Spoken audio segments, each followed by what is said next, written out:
Humanities, Episode 17, Modernism. The late 19th and early 20th centuries were an era of great innovation. The telephone, the motor car, the airplane, moving pictures, radio, television, all of these things were developed during this time. Literally everything you see on the screen here is developed within this time frame. You know, you have cameras, we have typewriters, telephones, subways, the bicycle, light bulbs, airplane, radio, television, the motor car, all of these things being brought into existence in the late 19th and early 20th century. It's a tremendous time for innovation. New medical treatments in a new branch of medicine called psychology is going to be brought into being through the work of Sigmund Freud and Carl Jung. And of course, along with all these wonderful inventions comes two terrible world wars, as well as the Mexican and Russian Revolution and the rise of communism. Now, all of this led to an explosion of new ideas and innovations within the humanities.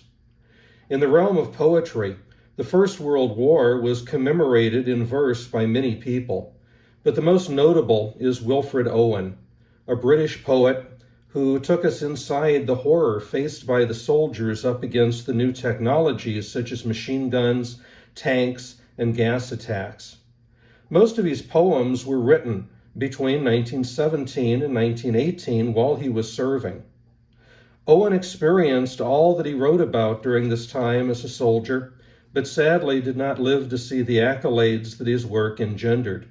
He was killed in action in November of 1918, only about a week before the armistice that would end the war. The most famous of his works is called Dulce et Decorum Est, written after a poison gas attack in January of 1917. Bent double like old beggars under sacks, knock-kneed, coughing like hags, we cursed through sludge, till on the haunting flames we turned our backs, and towards our distant rest began to trudge. Men marched asleep, many had lost their boots, but limped on, bloodshot. All went lame, all blind, drunk with fatigue, deaf even to the hoots of gas shells dropping softly behind. Gas, gas, quick boys! An ecstasy of fumbling, fitting the clumsy helmets just in time. But someone still was yelling out and stumbling, and floundering like a man in fire or lime, dim through the misty plains and thick green light, as under a green sea, I saw him drowning. In all my dreams before my helpless sight, he plunged me, guttering, choking, drowning. If in some smothering dreams you too could pace behind the wagon that we flung him in, and watch the white eyes withering in his face, his hanging face like a devil's, sick of sin. If you could hear at every jolt the blood come gurgling from the froth-corrupted lungs, obscene as cancer, bitter as the cud of vile, incurable sores on innocent tongues, my friend, you would not tell me with such high zest, to children ardent for some desperate glory, the old lie, dulce et decorum est, pro patria mori. The title of this poem is from Horace's writings, and it means something like, it's sweet and fitting to die for one's country. It's one of the great lies that are told to individuals to get them worked up and excited about the adventure of war. But Owen uses the imagery within these poems to invoke that it's not exciting nature, it's brutal nature. War is brutal, and Horace's phrase is something that should be mocked. Owen wants to condemn the glorification of war, and he wants to show this war for the terror that it actually is. Another great poet of this area is T.S. Eliot, who lives from 1888 to 1965. Eliot is probably better known today as the author of the poetry collection Old Possum's Book of Practical Cats, which became the foundation for the mega Broadway hit Cats. But that is not until 1939. If we go back to 1922, Eliot wrote a very lengthy poem called The Wasteland. And in The Wasteland, much like Owen's work, Eliot is going to speak about the horrors of the late war. Now, unlike Owen, Eliot was not a soldier because his health issues made him ineligible to serve. So The Wasteland speaks more to the feeling of despair and loss that was created by the war. He saw Europe as being broken by the conflict. Veterans and civilians alike felt disconnected from each other. The horror of the war had deadened them to emotional sentiment. They were shells in a barren landscape. Within this poem, Eliot painted the image of what we would call the lost generation, where life seems meaningless, faith is lost, and morality falls by the wayside. But from out of this wilderness also came revival. From the end of World War I until the start of the Great Depression, a flourishing of African American culture was felt in what we call the Harlem Renaissance. In the early 20th century, large numbers of African Americans migrated from the South into urban centers in search of work and more opportunity. Many of these individuals settled in the New York City area known as Harlem. Here in Harlem, poets, musicians, artists, they all work together to challenge racism, to promote Black identity, and to explore the Black experience, to take pride in the culture. Likely the most prominent writer of this era was the poet Langston Hughes. Hughes pioneered what was called jazz poetry. He incorporated the themes and the rhythms of jazz and blues into the poetry, and this gives it a very different feel. The sound or the pulse of the pieces has a free flow and an unrestrained nature of jazz music to it. He also wrote for the common reader rather than just the literary critics, which is also going to distinguish him from mainstream literary giants of the day.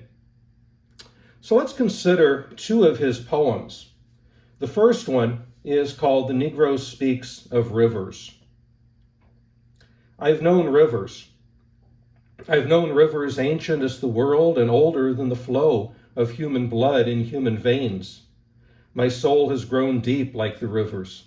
I bathed in the Euphrates when dawns were young. I built my hut near the Congo, and it lulled me to sleep. I looked upon the Nile and raised the pyramids above it. I heard the singing of the Mississippi when Abe Lincoln went down to New Orleans, and I've seen its muddy bosoms turn all golden in the sunset. I've known rivers, ancient dusky rivers. My soul has grown deep like the rivers. Now this poem talks about the history and the ancestry of the people, going from Africa to slavery and beyond. The rivers here represent the soul of the African American, a soul that's always flowing, that's always moving, despite opposition. And he shows that overcoming hardship is going to lead to an increased strength and a sense of continuity. The other poem I want to look at is called Harlem. What happens to a dream deferred? Does it dry up like a raisin in the sun, or fester like a sore and then run? Does it stink like rotten meat, or crust and sugar over like syrupy sweet? Maybe it just sags like a heavy load, or does it explode? In this poem, Hughes is foreshadowing Dr. King and others who strove for equality and for justice. Slavery was outlawed, and the Constitution guaranteed freedom, but Jim Crow still ruled America. The longing for equality is something that's ever present, but it keeps being put off by other events. The African American is always told to wait, but how long can a people be expected to wait before it forces them to take action? It's possible that MLK had this poem in mind when he penned that the oppressed cannot remain oppressed forever in his book, Why We Can't Wait. If you keep the pressure building in a boil without release, it's going to explode. and the oppressed are in a boiler. The steam has to be let out. So will it occur peacefully or will it occur violently? That's the only real choice to be faced.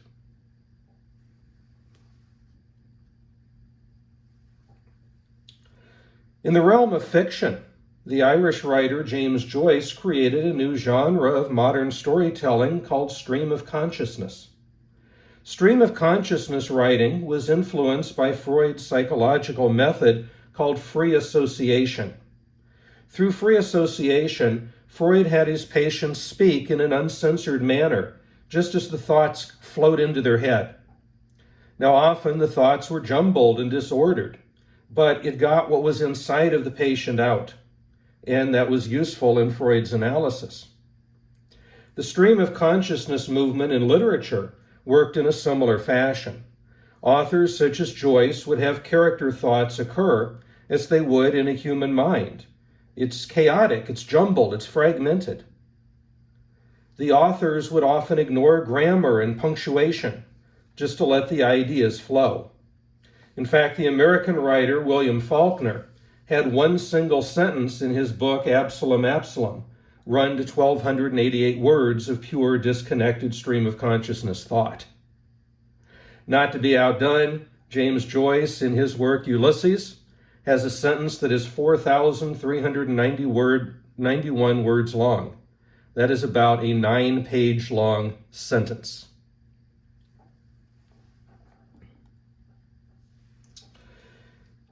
James Joyce wrote Ulysses in 1922, and this is the pioneering work in the stream of consciousness style.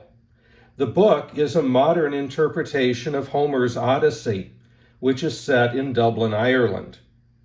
Odysseus in this story is an ad rep called Leopold Bloom, and his wife Molly, of course, would be Penelope.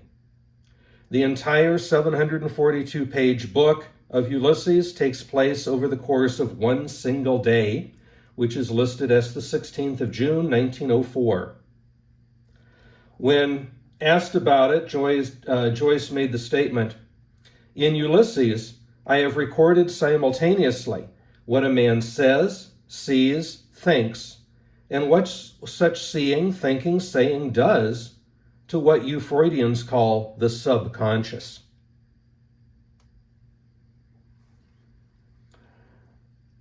Ulysses is a notoriously difficult book to read, but it's one that received great praise for inaugurating the style while finding a new take on the classics. In addition to Faulkner mentioned above, one of my favorite writers, Virginia Woolf, is also influenced by this melding of Freud and James. Virginia Woolf is a remarkable and innovative writer in that her works really follow no pattern, no sense of order. Every book that she produces is an experiment into a new style. No two works are ever the same. In her Mrs. Dalloway, we find her experimenting with stream of consciousness. Like Ulysses, Mrs. Dalloway takes place over the course of one single day. The title character is an upper-class woman, and she's preparing for a party.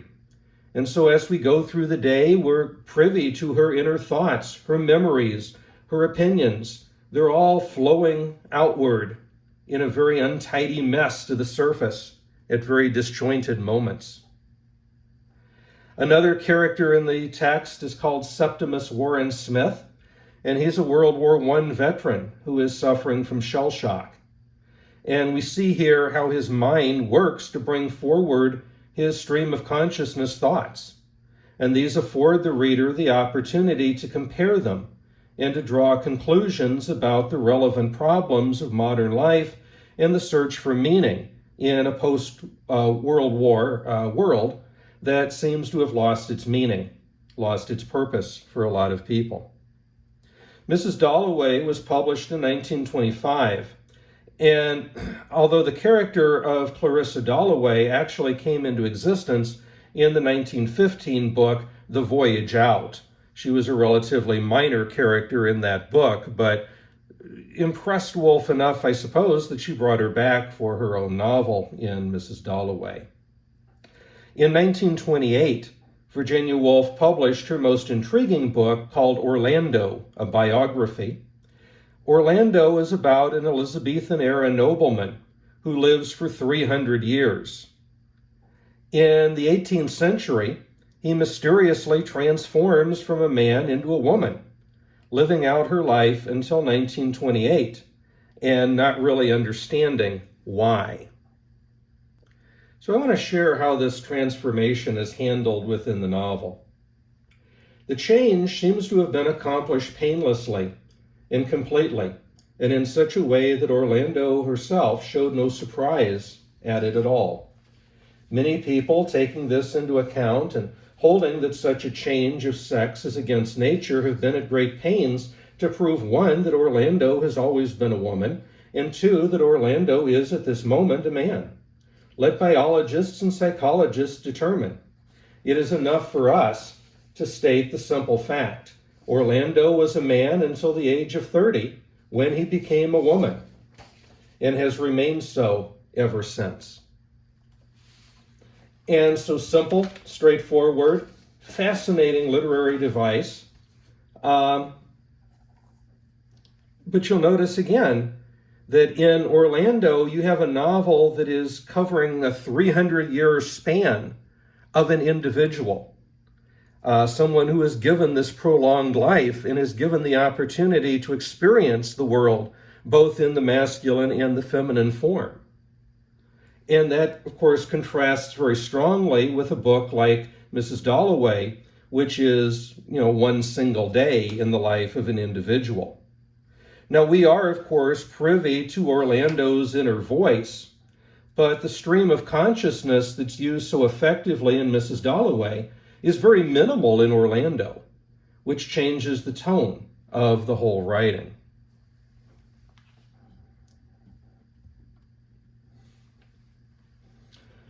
The great advances in science and technology of the era also led to the genre of science fiction. Now, some would argue that maybe Orlando falls into that category a little bit, simply because of the transformational aspect and the elongation of life, but not really, because it doesn't actually give any explanation, as you heard, for why this happens. It's just taken as a fact. But in science fiction, you are making use of science discovery and science technology in order to advance these stories, and often the stories themselves will advance the science too. The French writer Jules Verne is generally considered to be the father of science fiction.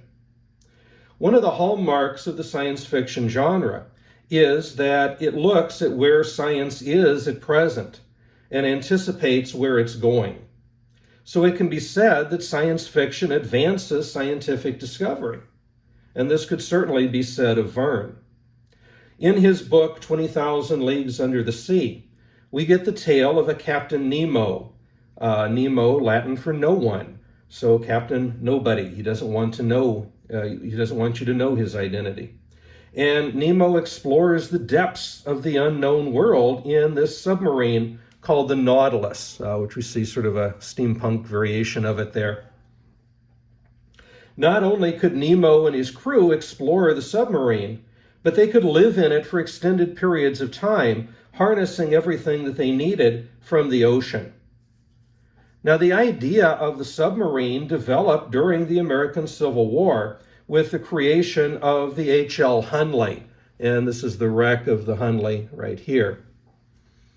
It was only 40 feet long and crewed by 8 men who sat in very tight quarters and powered the vessel by hand-cranked propeller. The ship sank 3 times before it was abandoned. In its last sinking in 1864, it remained scuttled. In those 3 sinkings, there were a total of 21 individuals who died, including the creator of the submarine itself. So the early outlook for the submarine was not good. But Verne correctly surmised that work on submarines would continue, And he demonstrated that such a ship might be like what it would be like, in its advanced state, what it might be capable of. And so this story inspired many of the engineers and the explorers that led to the successful fleet of submarines that we have exploring the oceans today. Another of Verne's books, called From Earth to the Moon, was published in 1865, and it tells of a plan to launch a rocket carrying 3 men to the moon. It explores the rivalries and work to make the vision a reality, ending with the launch from Florida. A sequel to this book, called Around the Moon, details the journey to and from the moon. Now keep in mind that this is written 38 years before the Wright brothers' first successful flight in 1903. So we don't even have airplanes at this point, let alone rocket ships. But Verne has looked at the advancements in cannon and torpedo that were developed during the war, and he anticipates that a giant cannon would be able to project a rocket to the moon. Now, of course, it would take over 100 years, but inspired in part by Verne's idea, a 3-man crew launched from Florida in a rocket to the moon in 1969, thereby making Verne's story into at least something of a reality, though not quite as fanciful or far-fetched as the fiction. The other father of science fiction is H.G. Wells, who popularized many themes of the science fiction world, such as time travel and alien invasions. You can see a sampling of some of the books there that he's best known for: The Time Machine, Island of Dr. Moreau, Invisible Man, War of the Worlds, The First Men in the Moon, and several others. The one I want to focus on is The Time Machine. The Time Machine is a classic work published in 1895, which has inspired many people to think about the possibility of time travel and its implications. Now, of course, modern science has largely debunked its possibility, so it's not become science fact in the way that many of Verne's ideas did.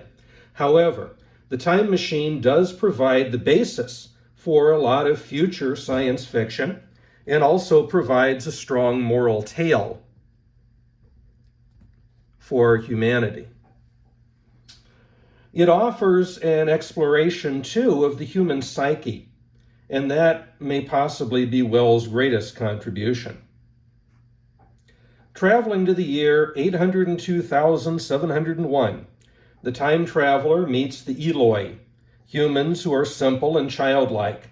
They bask in their playful luxury without a care in the world, with all of their needs met. Since they have no struggle or adversity, they have no thought of life or advancement. Life really means nothing to them, as can be seen when the traveler rescues a woman called Vina from drowning, and there was not a single Eloi who offered to help or even really took notice of her being in danger. But he also meets creatures called the Morlocks, and these are ape-like cave dwellers who only come out at night. The Morlocks hunt and they consume the Eloi. Now, Wells is writing a futuristic science fiction work, but it's also very much social commentary. The Eloi are the elite and the pampered of aristocracy. The Morlocks are the descendants of industrial workers. The Morlocks are the ones who provide food and clothing for the Eloi, just as the lower class workers would have done for the aristocracy. But the tide is turning. There's a working class revolution on the rise, and in this revolution, the workers are set to devour the elites. Now, perhaps the French Revolution was a starting point for this idea, but it's also foreshadowing the Russian Revolution, and it served as a warning to the British reader, disguised as an adventure story.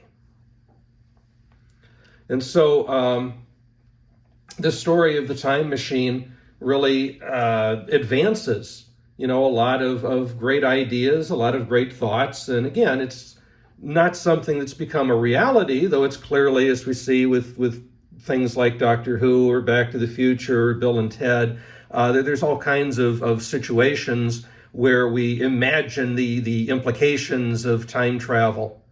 But it's really, I think, the underlying message behind Wells' story that becomes the most relevant, that becomes the most important. Now, as we turn from literature to the arts, we notice several interesting things happening. The work of Pablo Picasso gains notoriety. Picasso, along with Georges Braque, developed a style called Cubism. In Cubism, realism is abandoned, and instead the artist begins to break down the image into geometric forms that are fragmented. Picasso's idea was that it would let the viewer see the image from several different angles at once. And so if we notice the images that you see on the screen there, it is very, very disjointed. You look at these and you think, okay, I hope I never look like that. But nonetheless, you can see that the inner is coming out in a sense. We're noticing some very strange imagery taking place here. But there again, we want to see this is what it looks like from different perspectives. I think that this one becomes sort of the example. This is clearly a head-on, a front-on approach to seeing this individual, but yet we see the side profile of the head. We look down here, and for some reason, it looks as though the arms are extending outwards from the breasts. So I mean, it's very imaginative. It's very creative in its approach. But that's the nature of Cubism, as we call it.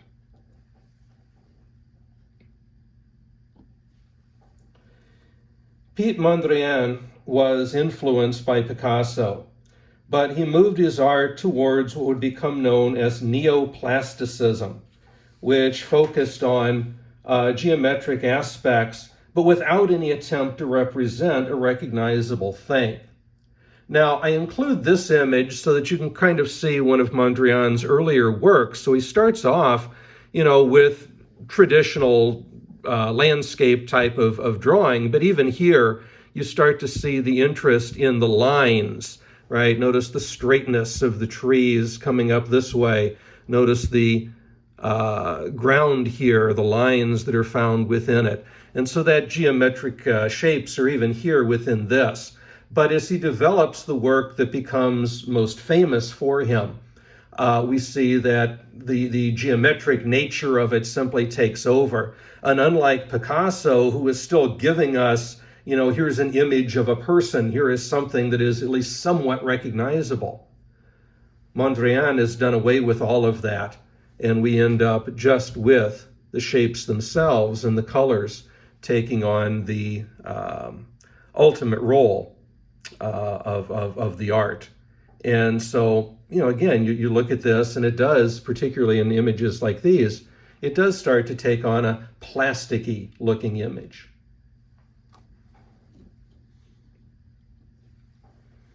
Another avant-garde art style influenced by Cubism was called Dadaism. Dada used the geometric approach of the Cubist, but it created a sort of anti-art. It used very absurd images as a protest against the First World War. Order was rejected in favor of chaos, and this was caused by a collage effect of everyday images and things. And so you see just three little images there, and you'll see how each of these is brought out, right? This is the concept here where we've got different aspects of the machinery, the mechanisms of war. Here we notice that there's words being brought into it, right? There's a ticket, there's a faucet that's coming through. But these are things that sort of come together like a collage, but the order that we find in traditional art is completely missing from this. And that was the image. We're not producing traditional art. We're not trying to imitate the world that we're living in a beautiful and fantastic fashion. because the world has turned upside down. It's chaos. Everything we thought we knew and believed is lost. It's gone. This is the lost generation, after all. And now this art is not really art, but it's a new form. And here is the new reality, the chaos of existence.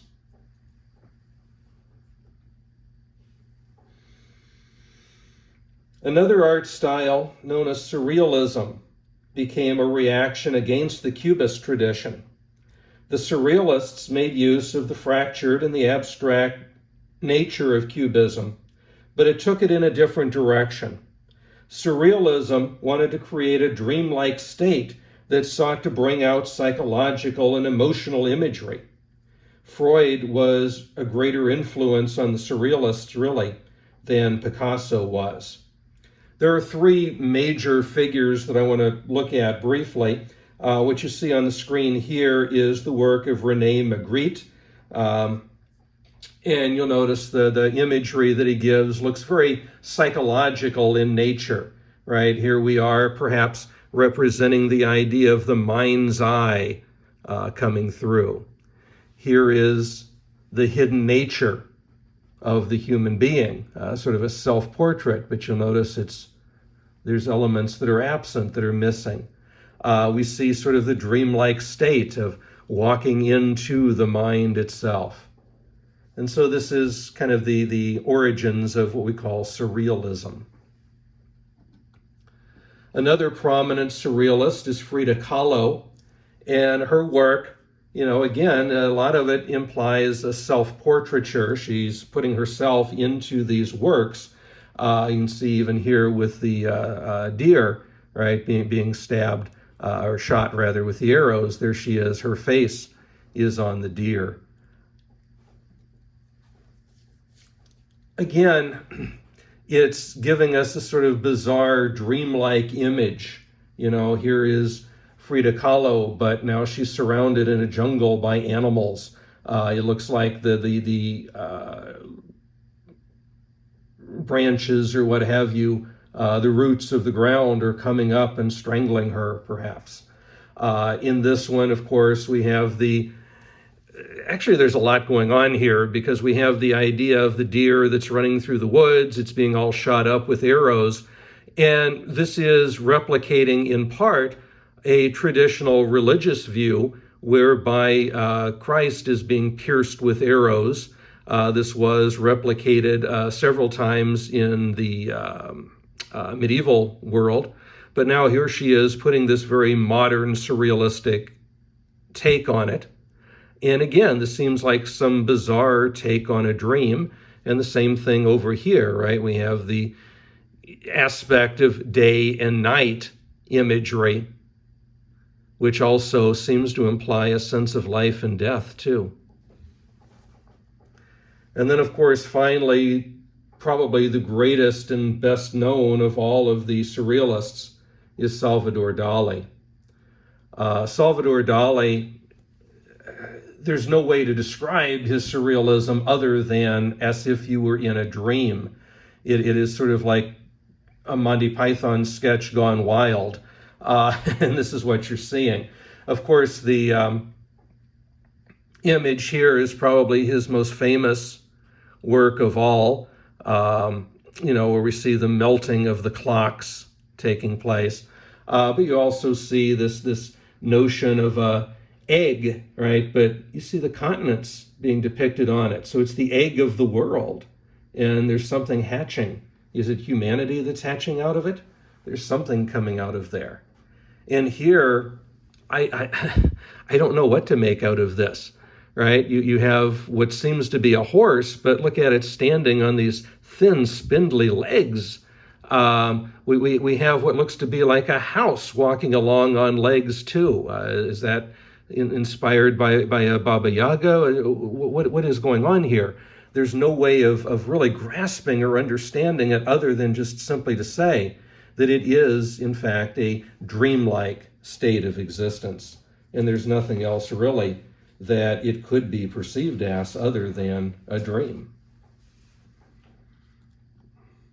And finally, in terms of architecture during this era, we can do no better than to look at Frank Lloyd Wright.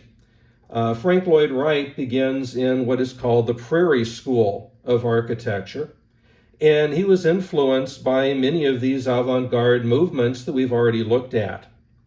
The Prairie School worked to make buildings fit into their natural surroundings, to blend in rather than to stand out. And it used very strong lines in broad overhanging eaves. And these often invoked very Cubist concepts, very Cubist ideas. I think probably the most famous of his buildings of all is Falling Water, which is built here so that we see it literally blends in right with the waterfall of the area. But here you can see, for example, with this one, the curvular nature of the building, again, fitting into the curves and contours of the territory. Here we can see, again, this one sort of has that Picasso feel to it, right? The Cubism aspect with the long overhanging eave coming out here, still the cylindrical shapes over there and so forth. But these are just a few examples of the works of Frank Lloyd Wright. And this, again, is just, as always, touching the surface on the area that we are covering here this week. But, I think you can see that in this period from the late Victorian up until the Second World War, there is just so much that is going on. And you can imagine the explosion that's going to come when we get to the last section that takes us up into the modern world. But that's yet to come.